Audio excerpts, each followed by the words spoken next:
Welcome to the first, I guess, episode of a new little mini-series that we're going to try out. That's a little bit different from the go lives that we've done before, but hopefully just provides some natural insight into some of our thoughts around training and different approaches and different topics.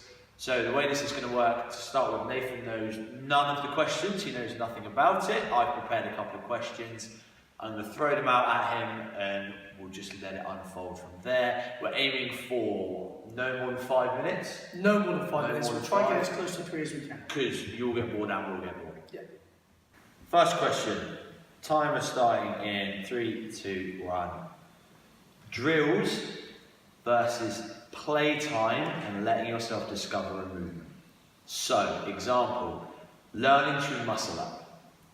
Break the movement down into, like say, a bar muscle up, a million different things. We're going to practice your kip underneath, we're going to improve your strength through the pull, we're going to look at your turnover, we're going to make you do dips on a box, we're going to tie a million bands around you and put you underneath a little rig. Or, here you go, this is the movement, have some playtime with the kip, have some playtime with the turnover, and then we're just going to let things unfold as they occur. Cool question. I would always say playtime and discovery as the first option. And the reason being, particularly because you don't know what the athlete can do.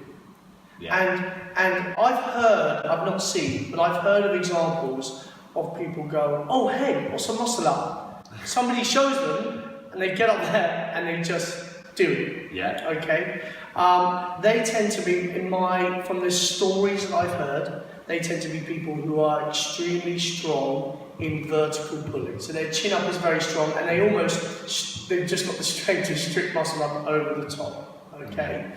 But also, let's use an example of the muscle up. You might have somebody who naturally just picks up that kipping motion. So I think here's the movement, have a play, and then also as a coach you see what bits of it are breaking down, because so much of that sort of thing is based on feel and the skill that's involved. I think invariably, again, in my limited experience of saying muscle up and personal experience, there comes a point where your skill level, so whether you're a novice or beginner and you haven't got the full movement, or whether you've got one but it's a horrible chicken wing, your skill becomes a limiting factor and you reach almost like a bit of a roadblock. At that point, I've found personally that I've benefited from a few specific drills to help me through that sticking point. Okay. And I think that's when, with an athlete or a client, you could come in with an appropriate drill. I really don't believe in doing drills for drills' sake. You want whatever you do in terms of your training to transfer to performance. And I think you can there are so many muscle-up drills out there. You could spend your whole time doing drills and not get any better. So yeah, this is my thing as well with the 1,000,001 muscle-up drills. Do you think, if you're going to break it down for a drill for someone, are you looking actually to break down the skill or break down the strength? Because again, for me, you can split into having play with a movement, having drills for a movement, but personally for me, I see there's drills for strength and there's drills that you can still play within a drill. Does that make sense? Yes, it does. Yeah. So it's not really a drill, it's more of a segment of the movement. So for me, again, it depends a little bit on the athlete. If they've never done it, I'm just going to let them play. Yeah.